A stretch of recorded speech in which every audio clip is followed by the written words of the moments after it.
Hey guys, so today we are in the second episode of England's South Sea Bubble, Too Big to Fall by Extra History. So if you want to watch the original video by Extra History, the link is down in the description down below.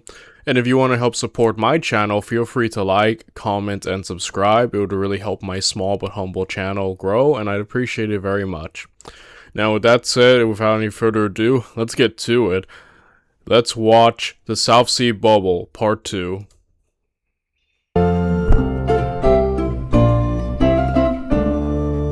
When we last left off, Harley, the Chancellor of the Exchequer, and Blunt, one of the principal operatives of the Hollow Sword Blade Company, were looking for something bigger and better than a simple lottery to keep the government afloat. The scheme they came up with was the South Sea Company. It's South Sea Company, by the way, not South Seas Company. I think I was saying South Seas Company for the entire last episode. Sorry about that. Anyway, Harley, stymied at every turn and frustrated with the Whig-controlled Bank of England's refusal to help, finally thought, what if we just built a Tory-controlled company to do the Bank of England's job? At which point Blunt probably started seeing dollar signs and hyperventilating. Together, they came up with a plan for a trading company that would assume all of the government's debt. Here's how it would work. Anybody who held British government debt would get to exchange that debt for shares in the new company. The government would pay the newly formed company roughly 6% interest on that debt, or about £500,000, a far lower interest rate than the government had been paying when all the debt was in the hands of private individuals. The company would then turn around and use that money as a dividend for its investors. But in order to make this offer enticing, there had to be something more, and that's where the South Seas part comes in. What have you... You see, fundamentally, to convince anybody holding government debt to give up the principal of their debt, the amount of money they first lent to the government, for stock in an unknown company, and a dividend payment that was probably lower than the interest they were supposed to be getting anyway, you'd have to convince them that the stock they were getting was going to be worth far more than the debt they already held. Wow. So on top of that £500,000 the government was going to give the company annually, it also gave them a monopoly on trading in the South Seas. And man, did they turn on the hype machine for this. Everybody from the government, to the directors of the Hollow Sword Blade Company, to Daniel Defoe, the guy who wrote Robinson Crusoe, started talking about the unimaginable riches that would flow from the South Seas into Britain once this company was established. And everybody in Britain knew how well the Honorable East Indian Company had done for its shareholders. Here was a chance to get in on the ground floor of something similar. Okay. That's very interesting. Alright. Harley and Blunt definitely seem like... Is this gonna end bad?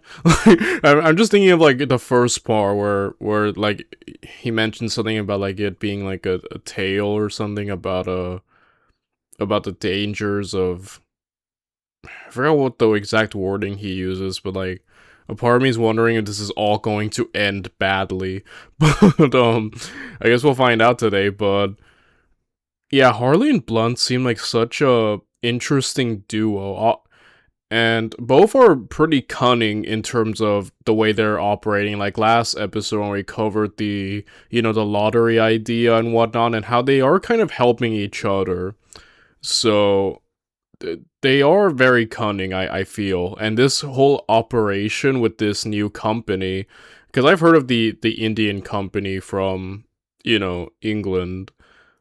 So to kind of try to replicate that success, or at least the hype of a potential of that happening again, you could see how, like, yeah, and they're also using PR to win people over, essentially trying to hype this up, get some good PR going. Okay. I'm just worried in the back of my head this is all gonna end bad. I don't know why I get that vibe. Maybe not. Maybe I'm just worrying for nothing. But I'll say, though, that these guys definitely are being very creative in trying to get this debt managed, There was only one small problem with this scheme. The South Seas mentioned in the deal referred to Central and South America. And by Central and South America, they meant all the major ports in Central and South America. And by all the major ports, they meant a bunch of ports that happened to be exclusively owned by Spain. Oh. And, well, Britain was currently at war with Spain. Like I said last time, Britain was at war with, like, everybody. This didn't faze Harley or Blunt, though. To them, the answer was simple. They would simply end a decades-long multinational war. This time... How do you plan on doing that? That. Oh boy. Okay, now you have to end a war to make all this happen. Dang. How are they gonna bring peace to the South Sea? They got the guy who wrote Gulliver's Travels to do their propaganda work. They laid it on so thick, they even got the famous Whig Sir Robert Walpole and John Churchill, the Duke of Marlborough, a hero of the War of Spanish Succession, locked in the Tower of London as part of their efforts to smear the opposition. Oh, wow. But for all this, they still didn't have the votes they needed to get past the House of Lords. Funny thing about the House of Lords, though, all you had to do to be a part of it was be a lord. You didn't need to be elected to the House of Lords. Until recently, if you were a peer of the realm, you just got a seat. So, with a little prodding from Harley, the Queen created 12 new peers, and presto, a majority of the House of Lords now wanted peace. But oh, the irony. Okay. Wow, so many hoops they are jumping through to get this going, huh? It's kind of amazing. By locking themselves into peace, they locked themselves out of the peace they wanted. Britain's push for peace meant that they made peace independently, and earlier than their war allies, which left them with little to bargain with when it came time to actually work out the terms of the peace. Oh. In the end, the Spanish gave the South Sea Company the questionably lucrative right to trade slaves in the South Seas, and the right to send one ship a year to each of the Spanish ports. One ship a year. The Honorable East India Company was sending fleets of ships every month to maintain the kind of profits that Blunt and Harley had advertised. So while the public would continue Oh my gosh, that's... Oh, that's not... Yeah, that's sorry the thing, though. Getting out of a war quickly while your allies are still in it, and... Dang, I hadn't thought about that, but yeah, that's happened a few times. Oh no. to be told about the riches of the South Seas, it was now clear to everybody close to the venture that the South Sea Company was really just a financial institution whose sole business was managing the government debt. Then, in 1714, Queen Anne, the monarch of England, died without an heir. After much debate, George I, the Elector of Hanover, was chosen by Parliament to succeed Anne, and with the new king came a new government. Harley fell out of favor, and the Whigs regained dominance. So what did our good Mr. Blunt do in response? He did what any upstanding citizen would do, and promptly booted his erstwhile ally Harley to the curb, replaced most of the Tory board members in the South Sea Company with Whigs, and, in a stroke of genius, got the king's son, George II, to replace Harley as the largely ceremonial governor of the company. Wow. Dang. So Harley just got kicked out. Holy crap. Alright, that's shocking. So he's just gone? Is he not gonna come up anymore? Dang, man. Yeah, but Blunt definitely is like... Wow. That's surprising. He even got the king, who was desperate for funds for the royal household, to invest in the company himself. To further smooth things over in the transition, and to avoid some of the wrath of the now resurgent Walpole and Churchill, the very men the South Sea Company got locked up a few years before, the South Sea Company agreed to forgive the 2 years of interest the previous government had owed it, which helped the new administration to keep things afloat. In return, the government allowed the company to issue more stock of an equivalent value to offset the loss, which meant the company had roughly £10 million of stock issued. To put that in perspective, that's about half the total value of stock issued by all companies in England. This for a trading company that's only ever managed to lose money on trading. This wild success led members of the government to decide that it was time to offload more of the government's debt onto the South Sea Company. Because why wouldn't you, right? After all, if one company accounted for more than half of, say, the New York Stock Exchange with no discernible source of income, clearly the correct play would be to make it bigger, instead of, investigating its activities. So the new plan was to allow the South Sea Company to issue even more stock, and in exchange, the company, wait for it, would handle the government's debt from running the 1710 lottery.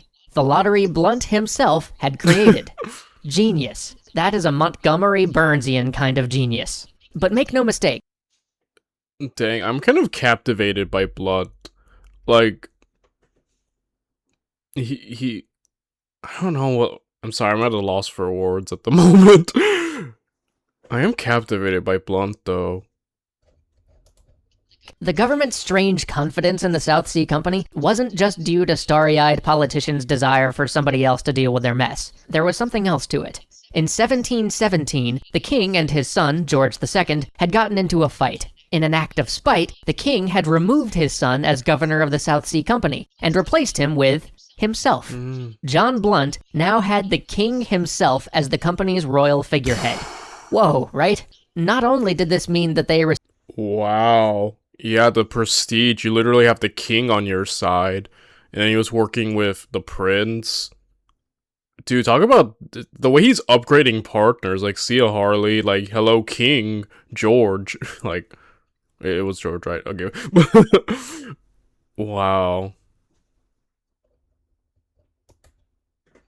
received a level His stock is rising. No pun intended. Actually, yeah, the pun was intended. of trust and prestige that they had never even come close to earning, but it also meant that the company was now in some ways too big to fail. If the South Sea Company collapsed, so might faith in the monarch, and they couldn't let that happen. But in 1719, as the lottery debt was being exchanged, another strange occurrence happened. There was a brief abortive attempt to overthrow the king by the Jacobites, the branch of the English monarchy that had itself been overthrown during the Civil War 70 years before. It wasn't successful, but when that whole affair was put to rest, the South Sea Company did everything they could to fuel the sense of jubilation spreading around England, going so far as to peddle fabrications like the fact that the pretender to the throne had been captured, ending the Jacobite threat forever. In doing so, they managed to crank up the stock of the South Sea Company from £100 a share to £114 a share. Doesn't this make you just want to hit one of these people? And that stock value increase is important because when the company had agreed with the government on how much stock they were going to issue, they agreed to an amount that would let them cover all the debt they were picking up at £100 a share. But now, as the stock price rose, they found themselves paying for that same debt at £114 a share. And at that rate, they didn't even need all those shares to cover the debt anymore. What did they do with all those extra shares that they'd issued but that they no longer needed to cover the debt they were obligated to pick up? Why, they sold them and pocketed the profit, because of course they did. This gave Blunt ideas. Very, very big ideas. Join us next time for the meteoric rise of the South Sea Company, the ennobling of John Blunt, and a company valuation higher than all the currency currently in circulation in England. I need to watch more about who the heck this guy is. So I'm gonna jump to part 3, because I just want to know what the heck he's gonna do. Look at all he's already accomplished in just this short amount of time. Like, there's so much more. There's like 3 more parts right now, so... Okay, I'm gonna jump forward. I'll see you guys tomorrow when we cover the next part.